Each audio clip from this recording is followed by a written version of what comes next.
Hello, everyone. Welcome to today's IANA webinar. Intermodal Connects is our theme, and Intermodal Analyzed is our session today. We are back with Larry Gross, the Intermodalist, who's going to take us through all the interesting machinations of intermodal. It's been quite a lot happening over the last couple years and months and weeks. So with that, I would love to introduce our presenter today, Larry Gross, the president and founder of Gross Transportation Consulting, aka the Intermodalist. I'm sure that a lot of you follow him in his various social media feeds, and hopefully some of you are subscribing to his newsletter that comes out regularly. Great asset. With that, I'm going to turn it over to Larry. I will be back on the other end and take us through some Q&A. Great. Well, thanks, Hal, and great to be with you again here. And thanks to Hal and Beth and the entire IANA team for pulling these seminars together and giving me an opportunity to chat with you all. For those of you who I've not had the privilege of meeting, I'm the head of my own little consulting outfit known as Gross Transportation Consulting. Here's my contact info. If you have questions that we don't get to during the webinar today, feel free to shoot them over to me. So what we're going to try and do here is spend a few minutes talking about 2021, and then what we have the late breaking January data, which starts to give us a window on what's happening right now. We'll try and walk through that as well. To just start off with a bit of an understatement, 2021 was a heck of a year. And here you see a chart that shows the monthly volume that we saw in 2021, divided up into the two main sectors of intermodal, international, or as we might know it, IPI, which is the movement of intact 20s, 40s, and 45s. That's in blue, reading off the right-hand axis. The green is the domestic, which is domestic containers and what's left of TOFC. Again, reading off of the right-hand axis. And the red line is the total of those two. In other words, all of intermodal, and that's reading off of the left-hand axis. So if we just sort of walk through this year, and what we're tracking here is the IANA ETSO database, which is equipment, type, size, and ownership. And we're looking at the number of revenue moves that are occurring in these different types of equipment. So just to be clear, the fact that a unit is generating revenue for a railroad doesn't necessarily mean that it's loaded. You might have an empty container being moved back by an ocean carrier. It's still generating revenue for the railroad. It still shows up here. The other caveat is that just because it's, let's say, a domestic container doesn't mean that it is carrying domestic freight. At least 15 to 20% of the activity that occurs in domestic equipment is actually imported but transloaded cargo that's transloaded out of the ISO containers and into domestic containers for onward movement. So with those caveats, let's take a look at what happened this year. And you can see we started off relatively strong in January and then took a big hit a year ago at this time, which was the polar vortex that decimated operations in Texas and disrupted the intermodal network pretty severely. Compound that with the fact that February is always a short month, and you see that big dip in February, and then the very quick rebound in March. Now, thereafter is when things really started to get interesting, because we had more or less a situation of unrelenting demand, but the system, the intermodal sector, proved to be somewhat incapable of responding to it. The first casualty was on the domestic side, where you can see that volume slipped from March to April to May to June, even down to July, before we start to see some bit of recovery. And this was a combination of congestion issues as well as capacity issues, centering around the supply of domestic containers, which was already inadequate to meet the demand. And then that was compounded by the fact that the containers were turning more slowly, cycle times were extending, and that was basically chewing up a lot of existing capacity in a non-productive way.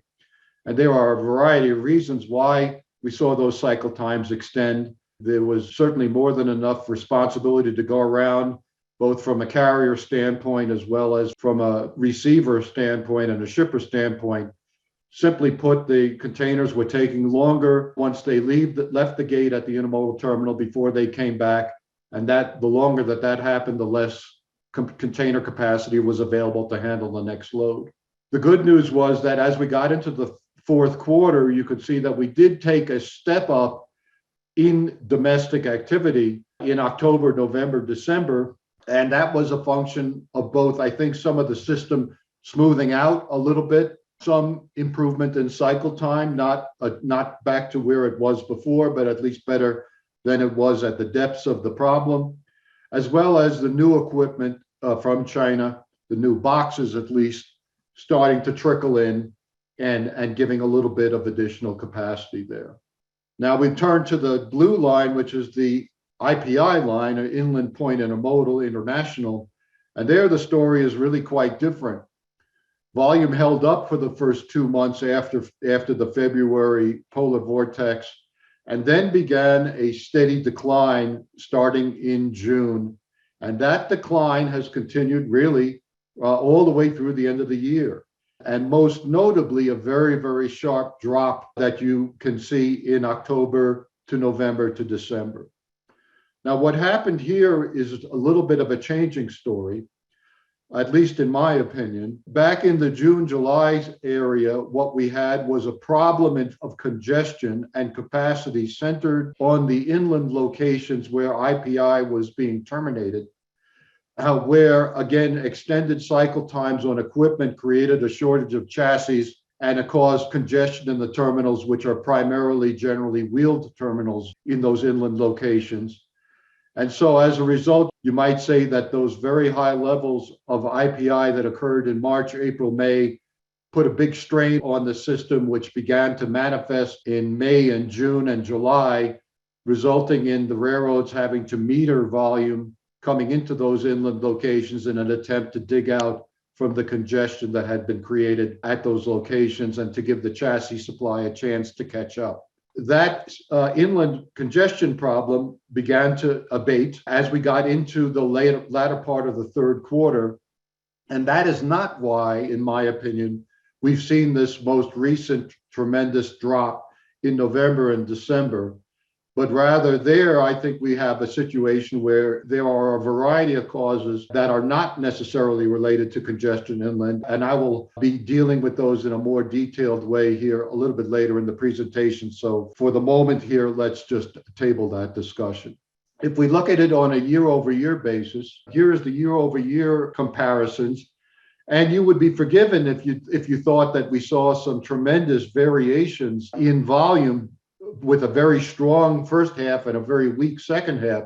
Well, that's probably true on the international side. It's not very true on the domestic side.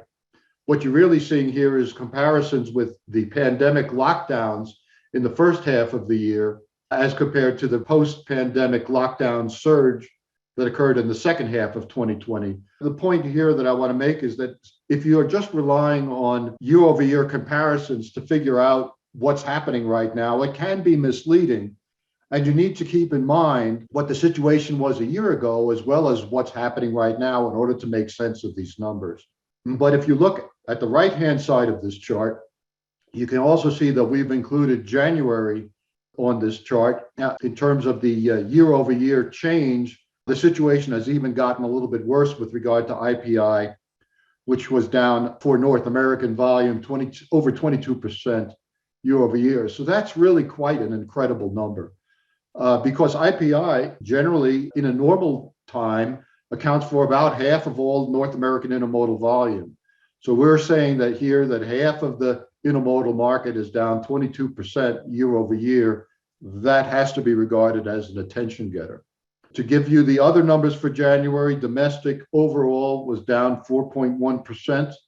So a little bit bigger deficit than we had seen in the previous 2 months, with domestic container showing a 2.6% decline and trailer showing a large decline of almost 14% year over year as the conversion of trailer to domestic container continues. Here's a chart that puts 2021 in context of previous years. And in particular, I want to point out that 2021 is actually still lower in overall volume than we were back in 2018. And you could see the comparisons on that little table on the right-hand side. We have seen a recovery from the pandemic year of 2020, but in terms of overall intermodal activity, we really haven't grown here over the last 3 years. Now, admittedly, at least from a domestic standpoint in particular, 2018 was a strong year because we had the ELD capacity crunch at that time on the over-the-road trucking sector, which helped intermodal. So that is part of why I think 2018 was so strong. But I think it is safe to say that if you compare what's happened since 2018 with what happened before, it certainly appears that the growth story of intermodal that had been in place coming out of the Great Recession and going through 2018 has waned, whether that's due to changing conditions or PSR changes or a combination of all of that, of course, is a topic for discussion. Here's another view of the January numbers versus prior months. You can see that in January, looking on that left-hand graph, the blue line, which is IPI volume, we saw virtually no improvement in IPI activity, at least on a monthly basis. So the crisis, I guess, in IPI, I would say, continues. On the domestic side, which is the green line, we did see a retrenchment in January from the high levels that we saw in December. And that was sort of an unnaturally high December because typically domestic volume would be in a normal year declining from the peak in October and heading down fairly steadily. We didn't see that this year. Of course, we have tremendous backup of cargo on the water, particularly off the West Coast, and very strong demand overall.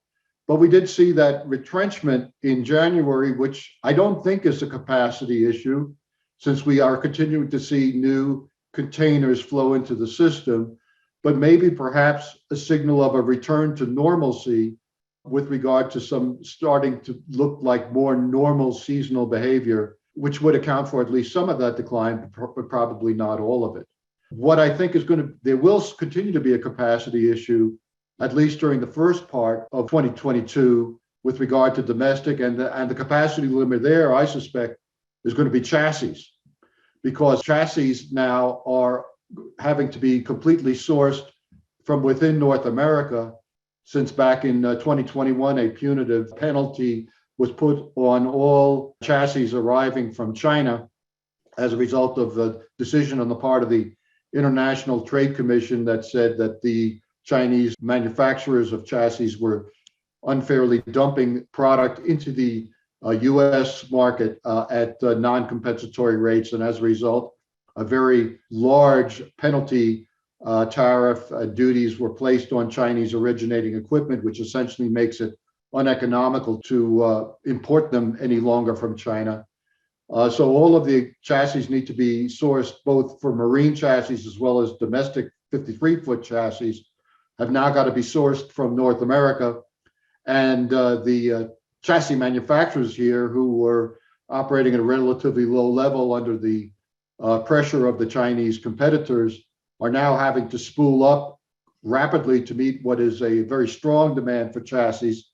And they're encountering the same kind of problems that the rest of the economy is encountering in terms of finding folks and pandemic restrictions and supply chain issues. So they are trying to ramp up as fast as possible, but having some difficulty in doing so.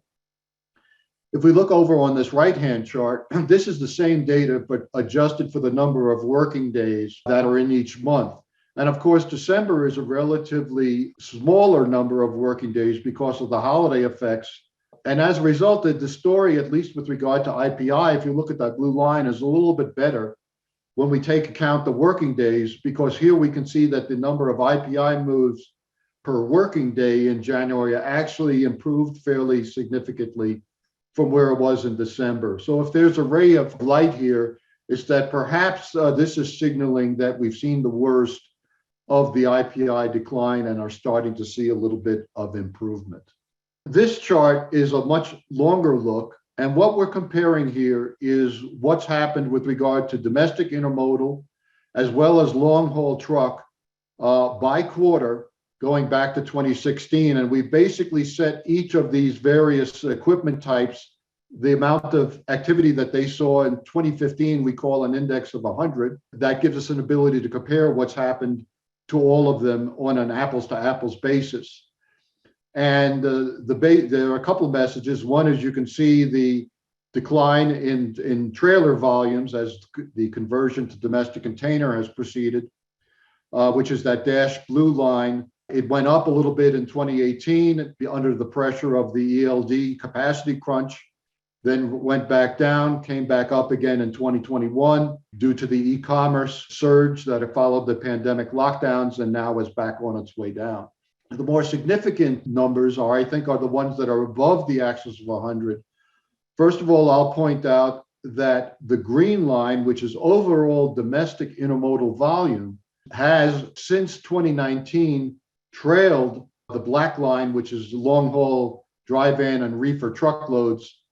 And long haul in this case is defined as 500 miles or more. Whereas if we looked at from the 2008 to 2015 timeframe, that green line would have been consistently above the black line, which is intermodal, domestic intermodal growing faster than truckload. It basically kept pace from 2016 through 2018 and then has fallen fairly significantly behind. In fact, if you look at the most recent numbers, the most recent quarters, that truckload has substantially outgrown domestic intermodal because truckload hasn't seen the same kind of capacity limitations that we have on the domestic intermodal side. And the last thing I'll point out is the difference between the rail-owned domestic container fleet, which is the reddish line with the hollow squares, which has basically gone essentially nowhere over the past 4 years, 5 years, as compared to the private domestic container fleet, which is where all the growth has occurred. And that is that reddish line with the black diamonds at the very top there. So there has been a real difference in the performance of those two fleets, the rail fleet being about 1/3 of the North American domestic container fleet, a little bit, and declining, the private fleet about 2/3. Here's just a glimpse of a little bit more detail on what's happening with regard to the domestic container fleet. You can see that moves per day, particularly on the private fleet, which is the darker green line at the top of the left-hand graph. Moves per day were moving up from August all the way through late in 2021, but did see something of a decline here in January. Again, I don't know that that's anything other than normal seasonal activity. We'll need another month or two to tell us that. The other message is that in terms of overall share of domestic container moves, the private domestic container fleet is certainly taking share from the rail fleet. You can see that throughout the year, particularly in the latter half of the year. And we do know from our sources that there's going to be a tremendous amount of new domestic containers flowing in to the system. There were some that made it in 2021, but the difficulties in getting the equipment over from China restricted that flow, and a lot of that equipment is going to be coming in 2022. So we're going to see a large increase in the private domestic container fleet with a lot of new players in there. And included among those new players for the first time will be BCOs, as we will see significant acquisition of containers by both Walmart and Amazon will be operating their own private domestic container fleets for the first time in substantive quantities. So all of this has certainly had a significant effect on market share. And this presents our view of what's happened here with intermodal market share versus long haul truck. Again, that's defined. This is US share, not North America. We only have truck data for the US. We don't have it for Canada or Mexico, so can't assemble a North American share number.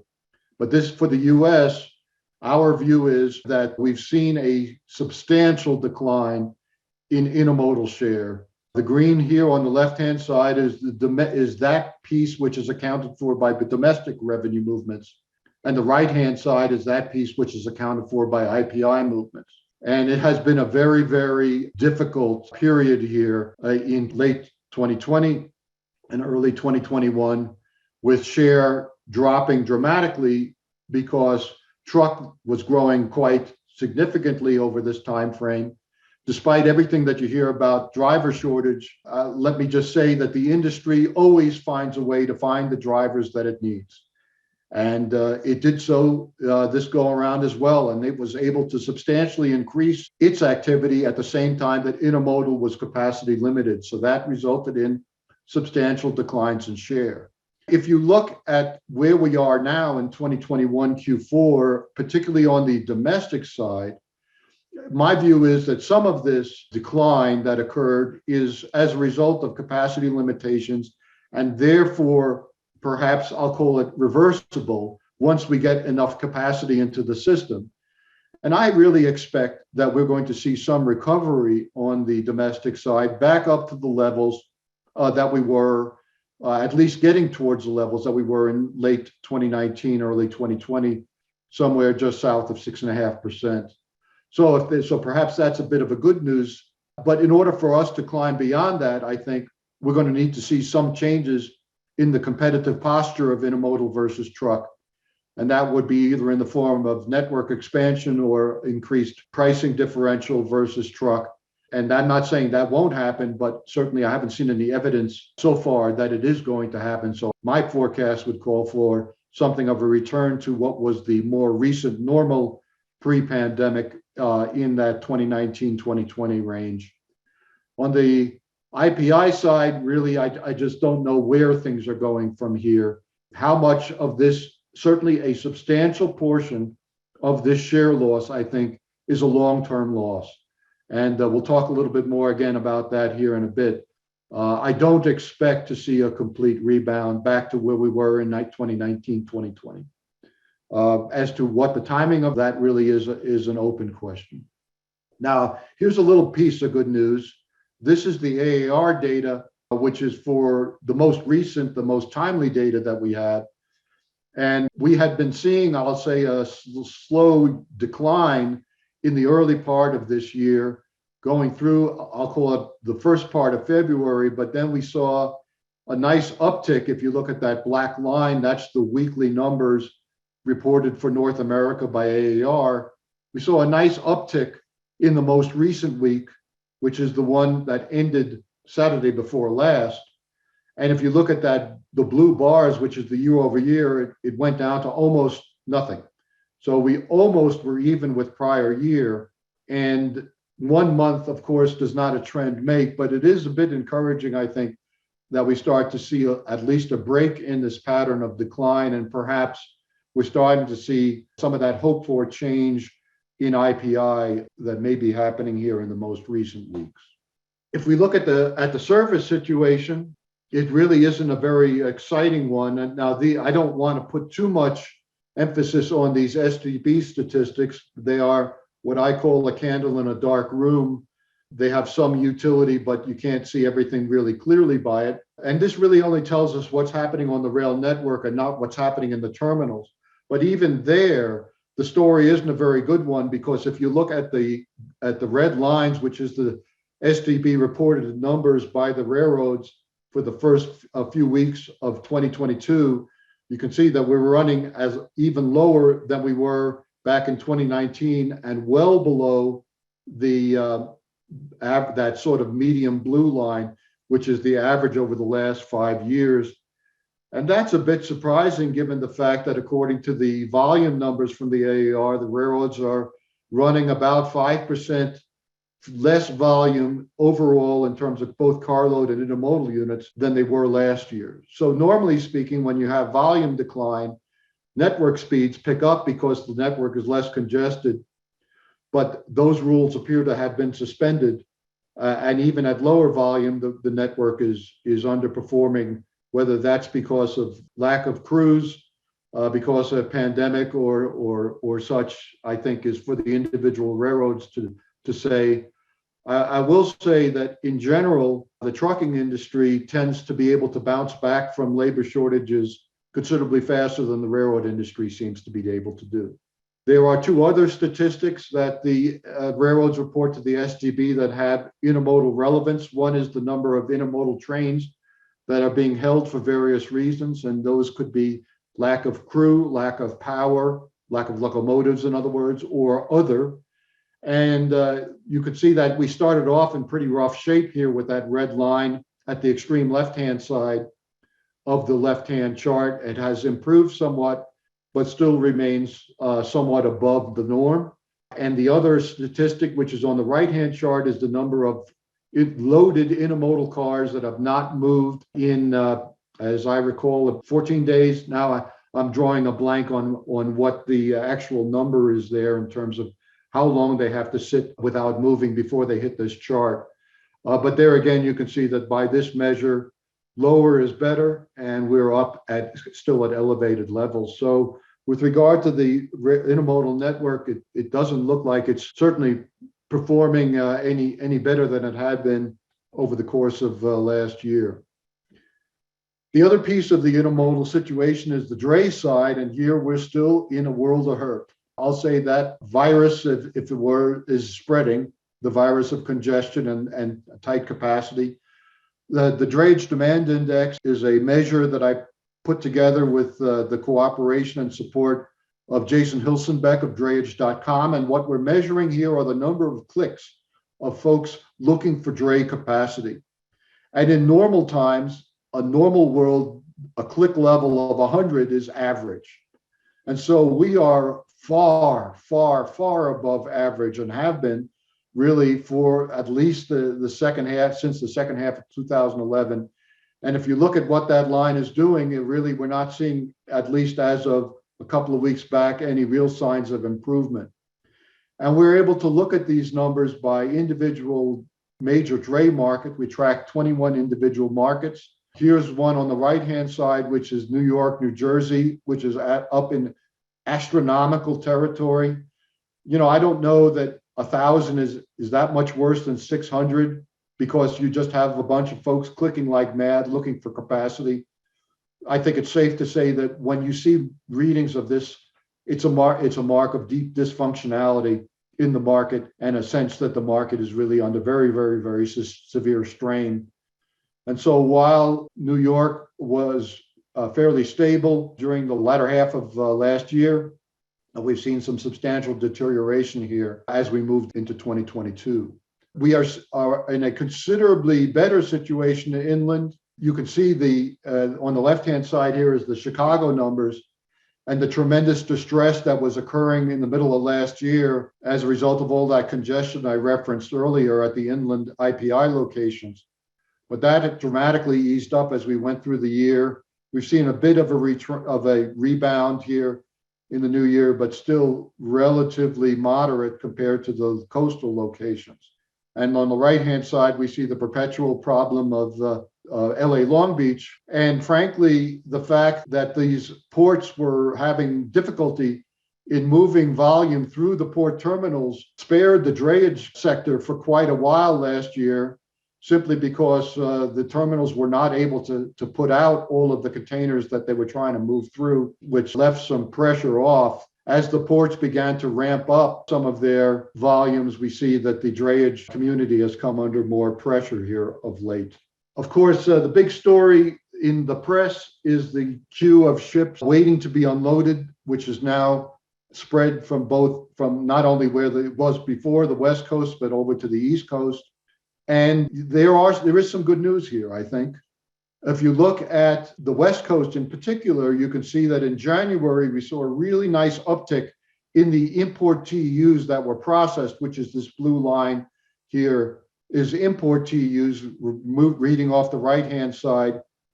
The yellow line is loaded export TEUs, and there we're seeing no signs of really improvement and operating at a very low level. And the red line is the sum of those two working off of this left-hand axis here. But what you can see is that on the West Coast, from August on, we saw a steady decline in the number of TEUs that were being able to be processed by the ports, despite the fact that we had ships lined up halfway to China waiting to be unloaded. The ports were simply incapable, because they were so congested, of processing the same number of containers. And we actually can see here evidence that the situation was bogging down. The port operations were bogging down. But that situation appears to have reversed in January. So that's a good news item. We see a really nice uptick here in January with regard to the import TUs processed on the West Coast. The East Coast didn't see the same kind of deterioration over the course of last year. They were able to be more successful, I think, at processing the volumes that they were receiving. And we have continued to see some improvement here in recent months. Really, almost every month since September, we've seen some improvement. But evidently now volume is being diverted away from the congested West Coast to the East Coast. And that is beginning to cause the ship queues here on the East Coast to elongate. So the pressure has found a new outlet here, and it's going to take, I think, some time to work through that situation. Now, here's the epicenter of the problem, LA Long Beach. And you can see even here, we saw some significant improvement in import TUs processed in January. And in fact, if you look at the right-hand graph, which is just the year-over-year changes, we actually managed to break into the black in January very slightly with regard to comparison with the TUs that were processed versus the prior year. And that's the first time that's happened since July or August, it looks like. So I do think a little bit, we've seen a fairly dramatic drop in the size of the queue at LA Long Beach. Some of that, I think, is just a slowdown in the number of ships arriving as ships are diverting away to other locations, as well as Lunar New Year disruptions and such. But the other piece of the puzzle is that they do seem to have been more effective at clearing out the ports and moving the TUs through the port. A big chunk of that, I think, is the willingness of the ocean carriers to send some sweeper vessels in to relieve the ports of some of the burden of empties that they had accumulated, to give them some working room to be able to process inbound loads. So that's a good news story. Now, we look at what's going on with IPI, and we don't see, despite the fact that LA saw more volume being processed in January, IPI actually dropped from December to January, which is this blue line on the left-hand chart. So there's a disconnect. There's a substantial disconnect that has occurred between IPI and what's happening at the ports. And if you look at the right-hand chart, which is the amount of IPI activity, in particular in the blue bars, moving between the Midwest region of the IANA ETSO data, which is essentially Chicago and environs, the Midwest states, and the Southwest, which is California, Arizona, and Nevada, tremendous deficit in IPI moves, somewhere in the vicinity of 30% in January. So there is something that has very, very fundamentally changed with regard to the IPI situation. One of the potential reasons why IPI has dropped that has been advanced is a trend towards transloading. And we try and track the amount of transloading activity that's coming out of California. And you can see the results of that analysis here, which is a quarterly analysis of IPI movements. On the left-hand side, we see the TEUs that are arriving and being processed at the ports of California. And then the green line is the amount of TEUs that are coming out of the Southwest region, which are coming out on intermodal, which can be further divided into transloads, which is the rust red line, and intact or IPI, which is the blue line. And if you look at that red line, it has been rising on a long-term basis relatively slowly, but we haven't seen in the most recent quarters a tremendous uptick in IPI volume. Rather, we haven't seen an uptick in transload volume. We've seen a dramatic deterioration in IPI volume. And you can see that again repeated here on the right-hand chart, which is tracking the percentage of import TUs that are coming out on intermodal. The green is the total off of the left-hand axis. The red is that percentage which is emerging via transload. And the blue is the percentage that's emerging via IPI. And there's been a long-term decline in the IPI percentage that goes back, as far as this chart goes back, 2016. But that decline has been dramatically accelerated in 2021 and certainly towards the back end of 2021. But the fact that it's due to more than just a preference for transloading, because if it was all just transloading, we would have seen a much bigger increase in transload activity, and that green overall intermodal line would not be going down the way it is. So that may be a little bit of a contributor, but that's certainly not the whole story. So what in the world is going on? Well, I really see potentially 4 potential items that are contributing to this problem. And the first is that the ocean carriers, who are generally responsible for IPI, have been reluctant to let the container stray inland. And they have been using pricing to discourage IPI and encourage folks to turn those ISO containers close to the port so that the ship lines can slingshot them back to Asia to get another very high revenue eastbound load. And frankly, I have to say, I don't really quite understand this, because the Southern California region is already awash with empties. And really, the last thing it needs is more right now. They're having trouble processing and clearing out all the empties that they had. So I would have thought that it would have made more sense to allow some of those empties to move inland and take some of the pressure off of the port terminals, at least in the near term. But that doesn't seem to be the way, at least anecdotally. I don't have any data to support this, but certainly in my conversations with folks in the intermodal sector, I'm hearing this as a fairly substantial theme. So I think there's some validity to the fact that the ocean carriers have made the decision, at least for the time being, that they would like to try and concentrate all of their container capacity as close to the port as possible. Now, from an export standpoint, this policy is a real problem, because if the container doesn't move inland with a load, of course, it's not available to reload out of the nation's interior with an export load. So for those exporters that are located within the nation's interior, this is bad news. With regard to transloading, I think if folks had more capacity, more domestic containers, then certainly there would have been an increase in transload activity, but there were not the containers to be had. So therefore, I think that was a ceiling, an absolute ceiling that the transload business was bumping up against.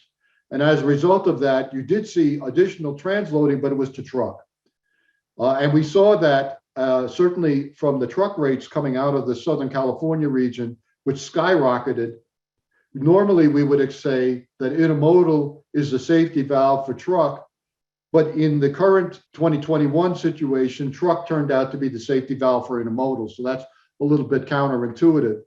And then as we got to the latter part of December, the latter part of the surge, and then just the need for speed, after all the delays, the need to try and get the inventory onto the store shelves, under the wire before the holidays, I think also accelerated the move towards trucks. So we definitely, at least in the near term, in my view, saw at least a short-term shift of market share out of the West Coast from intermodal to truck. And then the last item that I'll point out is that this west to east coast shift that's definitely has now begun to reoccur was a long-term pattern that got sort of short-stopped by the pandemic and the surge, but now is reasserted. When a ship comes into the East Coast, the intermodal participation rate is substantially lower than it is coming off of the West Coast. And so a west to East Coast shift, while it might be good for the East Coast railroads, is not favorable from an overall intermodal standpoint. And so that's certainly, I think, another thing that potentially is having some impact on IPI volumes. But the fact that we saw domestic capacity, domestic volume come down in January, and we no longer have, I'll say, the pressure of trying to meet the holidays, so that need for speed has abated. And yet we still saw a very, very significant weakness in IPI. To me, that points to the first bullet point here as being the most likely culprit, at least right now, in terms of what's causing this tremendous drop in IPI volume. And that is that the ocean carriers have not yet made the change back to, I'll say, more normal utilization of the IPI arrow in their quiver. So just to tie this up a short term, and we still have some time for questions, I think 2022, we're going to start to see a return to normalcy. Exactly how fast that occurs is, of course, a $64,000 question. I'm of the belief that it's going to occur perhaps a little bit faster than most once the situation begins to unlock. The current share losses that I showed you are probably overdone, and we'll see some recovery on the domestic side. IPI will partially recover, but because of that west to east shift, that is not going to change. I think we won't see it come all the way back. And of course, that situation, that west to east situation, is only going to be made more severe by the potential for labor disruption here on the West Coast as the ILWU negotiation gets underway in earnest with the contract expiration in July. So we will, I think, we will certainly see folks trying to avoid potential problems there and trying to make use of other gateways. And IPI volume to the nation's heartland is the stuff that's able to be moved. If you have stuff that's terminating in LA, obviously that can't be moved to another location. If you have stuff that's being transloaded, because LA has by far the most robust transload infrastructure, that can't be easily moved to other locations. So it's the IPI volume that can be moved. Transloading, I think that trend is going to stay strong, and we'll see it spread to other locales. We're seeing investment in places like Vancouver. And so I think we'll start to see a lot more transloading in the Canadian market, which has traditionally been a market where the containers have moved intact inland and then been domestically loaded back westbound. Now we'll start to see more transload activity there, which will change the complexion of the Canadian market going forward. So with that, I'll close with my usual self-promotion. If you like this kind of thing and you want to get down into the weeds, there's a whole lot we didn't talk about today, but we typically try and cover that in the Intermodal In-Depth report that we put together. And on an individual subscription, you can give it a try at a very moderate rate. IntermodalIndepth.com is where you can find it. And we would love to have each and every one of you as our subscribers. So with that, here's my contact information again. And Hal, I'll turn it back over to you. We got some time for some questions, and thanks again for the opportunity. Thanks, Larry. I appreciate it. Thanks for running through all that. I always am amazed that you continue to add a little bit more data into each one of these sessions without adding any slides. So I keep trying to figure out how that works, but I will continue to be baffled. Great stuff. Let's go ahead and dive into the questions. We've got a raft of them, a lot of interesting ones from all over. First one is touching on VGM weight and its concern for what that's doing to inland intermodal. The straight up question is VGM a fact of concern for the E2E inland intermodal nowadays? Well, forgive my ignorance. I'm not sure what DGM is referencing here. It's gross weight. Oh, I don't think that there's been any significant changes in those regulations that would be affecting that. I'm not sure what the questioner is referencing there. I think what we're seeing, at least anecdotally, I don't have any hard data. I just have a lot of anecdotal information from a lot of different folks, particularly motor carriers, because they're the ones that end up getting to get the bad news. But it seems like there is an increase in folks understating the gross weight of the shipments. So, for example, well, maybe we can get a couple more pallets in here, or oh, sure, okay. Well, I mean, I think when you have an IPI move, it's much easier, especially if it's terminating locally in the vicinity of let's say the intermodal terminal in the Chicagoland, for instance. It's much easier to have that accidental overweight container because it doesn't hit a scale anywhere in that process. Now, when that IPI is forced for whatever reason onto the highway and that container has not been touched, now you have a problem, right? So I can certainly understand why truckers would be finding that they're encountering a problem because containers that normally would be traveling IPI and avoiding the scale are suddenly traveling on routes where there are lots of scales. A lot of this will go down to information sharing, and that some of the carriers may have an awareness of the actual weight because of either pre-weighing or post-weighing as the loaded containers are put on or taken off ships. So there's an awareness, but what it's I think bringing to light is perhaps a challenge in the system to be able to identify that and pass that on. Unfortunately, because of the sort of wild volumes that everyone is dealing with, folks are trying to move that stuff through. So some of those perhaps known errors don't get transmitted to the right people, and the problem gets kind of pushed inland. The operations committee and the intermodal safety committee at IANA are looking into both issues of weight as well as blocking and bracing, because an increase of poorly blocked and braced loads has also been on the rise. Certainly, I agree, Hal, that I'm not in any respect condoning the use of overweight For sure. containers.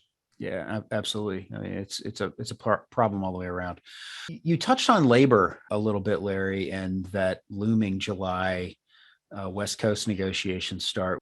Do you have any sense of how labor or lack thereof may have impacted the cycle times and capacity over the last year? Well, we know that the ports were short of labor for the same reasons that most everybody else was: pandemic issues and folks being in quarantine and such. That definitely didn't help the situation. And the same is true at the receiving locations inland. You have folks that are already, the warehouse is full, that we're running with short crews because of pandemic issues. And the nature of these things is that once you get behind the eight ball, once you get congested, then your productivity goes down, even if you have the same number of people, because you're shifting stuff around and trying to jury rig solutions, and it just saps productivity. So it's a double whammy. And you actually need more people than you did before just to stay even, because things are so congested. The good news is that once you're able to get out of that, and probably the biggest way you get out of it is by getting a break on inbound volume that lets you sort of dig out, then all of a sudden you're going to get your productivity come back magically, because things are going to get back to normal, and the flow through facility is going to start flowing through instead of congealing. So, we're going to get to that point eventually. The real good question is exactly when that happens. Yeah, I think you're right. Here's a question. Do you feel like the dip at the end of the year in international and the rise of domestic was driven partially by transload? Do you feel like that's probably the future? If the question is, do I think that transloading will continue to grow relative to IPI? Am I interpreting the question right? I would say yes. I think that will happen.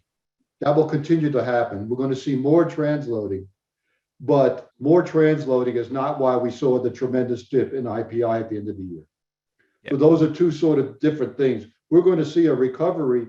Transloading, is going flat out. It's going as fast, as much transloading as we can handle, and that's what's happened. And as we take up our transload capacity, the demand, I think, will be there to fill it. What happened in IPI is a different story. That has to do with ocean carrier and the other things that I've said. Some of that will come back, even if transloading, we don't have a tremendous amount of additional transload capacity. We'll start to see a recovery in IPI, in my opinion. Here's a question picking up on that. You mentioned capacity limitations have been the primary barrier for domestic intermodal growth since, say, 2018. How much of their barrier is service performance to growth? Where do you think the industry should focus its attention to try to claw back from truck and build that?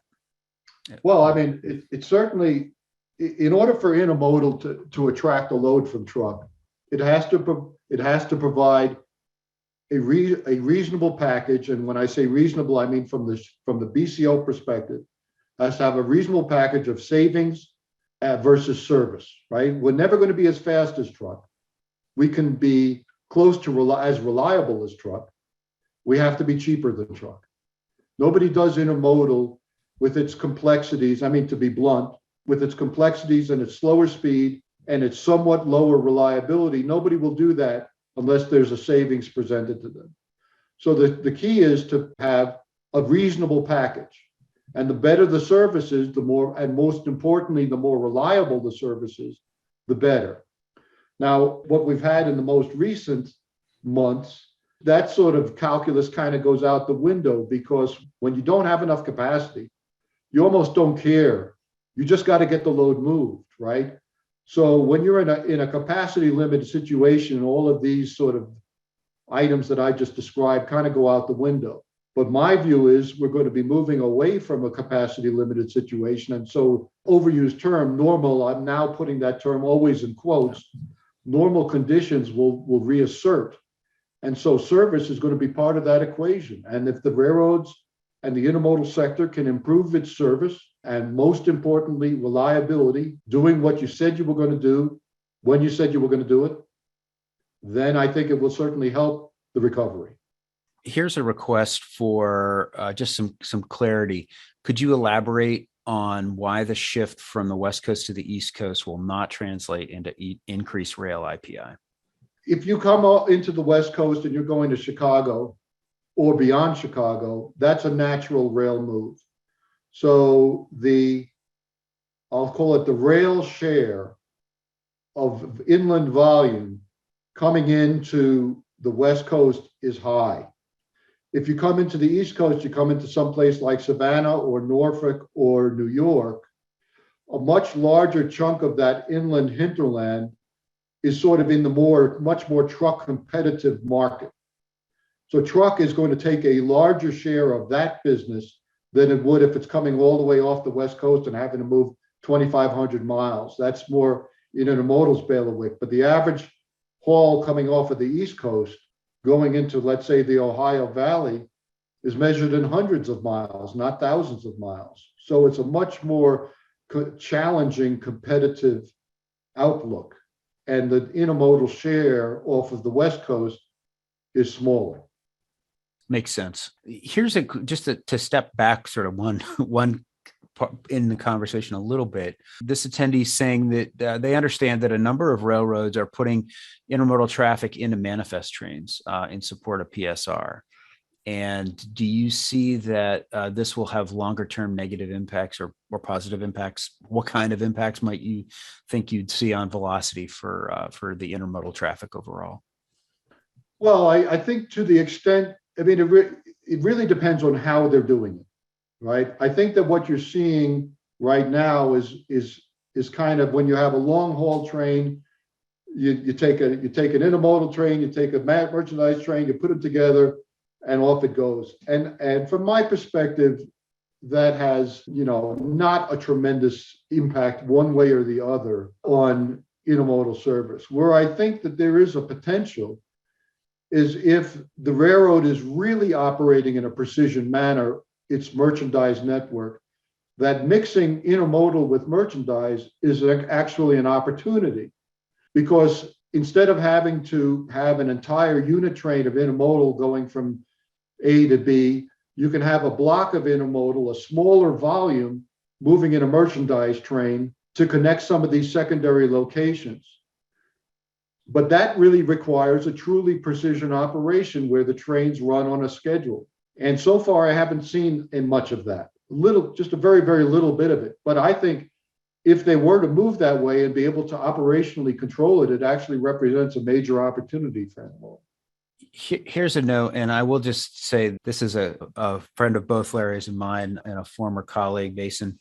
Great to have you back in the industry, my friend. He's got a great question. He's been digging into a number of data points, including some from Sea Intelligence. He's saying that it looks like there's about 3.5 million TEUs of empty containers in the Trans-Pacific. That's their prediction for later this year. And his question is, what do you think that effect will have on intermodal operations? And do you think that the abundance of empties may lead the rails to continue reopening or repurposing additional mothballed inland terminals? So sort of related to PSR. So, well, I mean, I think that the crunch, you have all of these empties that are kind of, I'll call it sloshing around right now, the North American market. But because of the activities of the ocean carriers, these empties have migrated towards the coast. And it's one of the reasons, certainly in the case of LA Long Beach, that the port operations are so congested and bogged down is because there's this excess of empties, many of which are on chassis, tying up chassis that are needed for loads. Yeah. The only way, because every ship coming in is fully loaded, all of those ships in the queues are fully loaded. Until the ocean carriers put more sweepers in, there's no way to relieve the ports of this excess empty container burden. You need an empty ship to come in that gets loaded with containers and leaves. If you have a fully loaded ship comes in, gets fully unloaded, all the empties get put on, you're right back where you were before. You haven't reduced the total container population a bit. We saw all of these empties come in early in the surge when this tremendous volume of freight came in from Asia and we didn't have anything going back.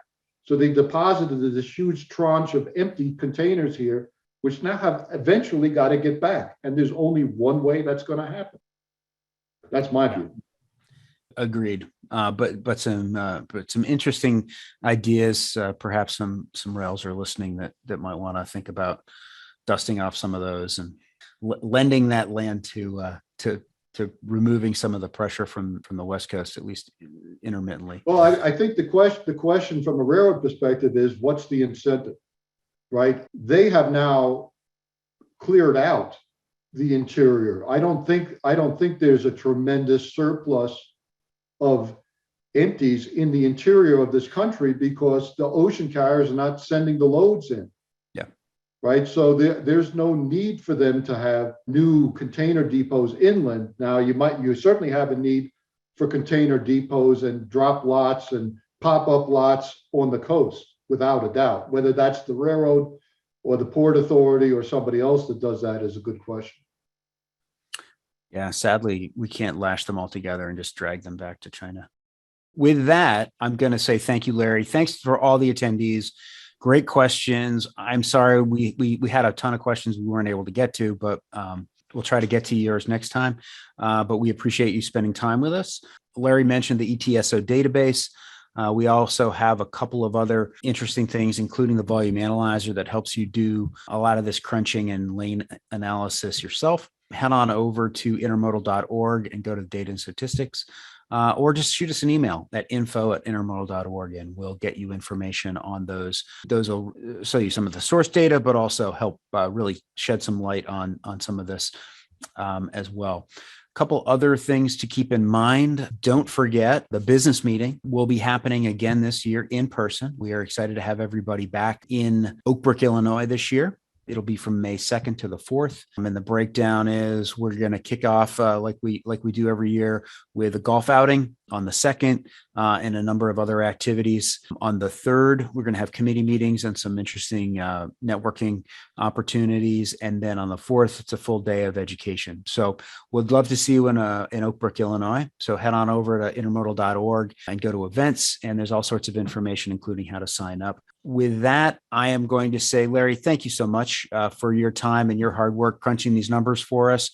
But thanks again for joining us here at IANA, the connecting force behind intermodal freight.